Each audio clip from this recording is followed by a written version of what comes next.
उसके माँ बाप किसान थे। जब वो खेत पर काम करने चले जाते थे तब टुनटुनी अपनी बहन की देखभाल करती थी। एक दिन जब टुनटुनी के माँ बाप खेत से घर वापस लौटे तो टुनटुनी अपनी माँ से कहती है, माँ दूध खत्म हो गया है और पिंकी कब से रोई जा रही है, तुम मुझे पैसे दो, मैं पास वाली दुकान से जाकर दूध खरीद कर लाती हूँ। टुनटुनी अपनी माँ से पैसे लेकर जाने लगती है। तभी पिंकी चिड़िया रोने लगती है। अरे टुनटुनी चिड़िया, इसे भी अपने साथ लेती जा, थोड़ा ये भी बाहर घूम लेगी। अच्छा माँ, मैं पिंकी को भी अपने साथ ले जाती हूँ। थोड़ी देर बाद जब टुनटुनी चिड़िया दूध लेकर लौटती है तो देखती है कि उसके मम्मी पापा को किसी ने जान से मार दिया है। दोनों खून से लथपथ पड़े थे। अपने माँ बाप की हालत देखकर टुनटुनी चिड़िया रोने लगती है।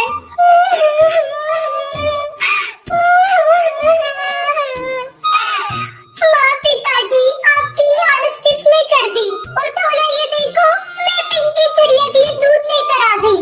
टुनटुनी चिड़िया की रोने की आवाज सुनकर हरी काकी वहाँ आती है। हरी काकी देखो ना, मेरे मम्मी पापा को किसी ने बड़ी बेरहमी से मार दिया। आपने किसी को मेरे घर आते देखा था? नहीं टुनटुनी चिड़िया, मैंने किसी को तेरे घर आते नहीं देखा, लेकिन तू कहाँ थी?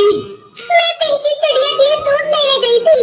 ये बहुत रो रही थी हरी काकी, इसलिए मैं इसे अपने साथ ले गई थी। और जब लौट कर आई तो मम्मी पापा को इस हाल में देखा। मत रो टुनटुनी चिड़िया, अगर तू इस तरह हिम्मत हारेगी तो तेरी बहन को कौन दिखेगा? हम सब तेरे साथ हैं। टुनटुनी चिड़िया, अगर किसी बात की जरूरत हो तो हमसे कहना। इस तरह कई दिन गुजर जाते हैं।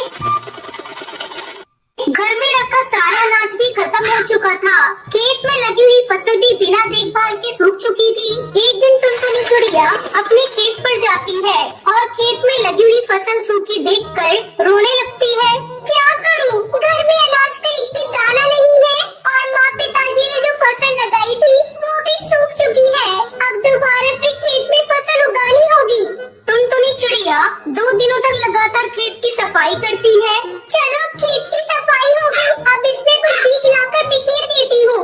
टुनटुनी चिड़िया अपने घर जाती है। तभी रास्ते में उसे बंटी कबूतर मिलता है। बंटी कबूतर टुनटुनी चिड़िया का बहुत अच्छा दोस्त होता है। वो टुनटुनी से कहता है, अरे टुनटुनी चिड़िया, ऐसे उदास होकर तुम कहाँ जा रही हो? मुझे अपनी परेशानी बताओ। बंटी, मेरी माँ बाबा नहीं रही और अब मैं अपनी बहन के साथ इस जंगल में अकेली हूँ। खाने को एक भी दाना नहीं है, बस अपने खेत के लिए कुछ बीज लेने जा रही थी। इतना सब हो गया टुनटुनी चिड़िया, और तूने मुझे बताया नहीं? ये ले कुछ अंडों के जादुई बीज, तू इसे अपने खेत पर बिखेर देना। मेरे तो ये किसी काम के नहीं, क्योंकि मैं अंडे खाता नहीं। मैं शहर के जंगल गया था तो मुझे एक जादूगरनी ने दिए थे। तुम्हारा बहुत बहुत धन्यवाद। अब मैं इन बीजों को ही अपने खेत में बिखेर देती हूँ। अब टुनटुनी चिड़िया अपने मम्मी पापा की तस्वीर देखकर कहती है, आज हम लोग खेत में अंडों के जादुई बीज बिखेरने जा रहे हैं। आप लोग आशीर्वाद दीजिएगा कि हमारी फसल बहुत अच्छी हो।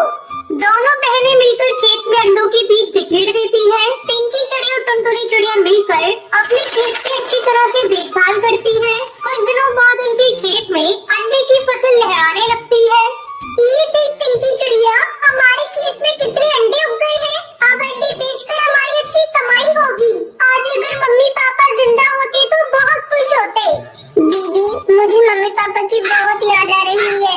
मत रो पिंकी, मम्मी पापा जहाँ भी होंगे उनका आशीर्वाद हमारे साथ है। अंडे आ जाने के बाद पिंकी चिड़िया और टुनटुनी चिड़िया मिलकर अंडों को इकट्ठा करती है और उन्हें बाजार में जाकर बेच देती है। ये देख पिंकी, हमें कितने पैसे मिले हैं। हम इन पैसों से अपने लिए बहुत सारा सामान खरीदेंगे। फिर दोनों बहनें मिलकर बहुत सारा सामान खरीदती है और खुशी खुशी अपने घर लौटती है।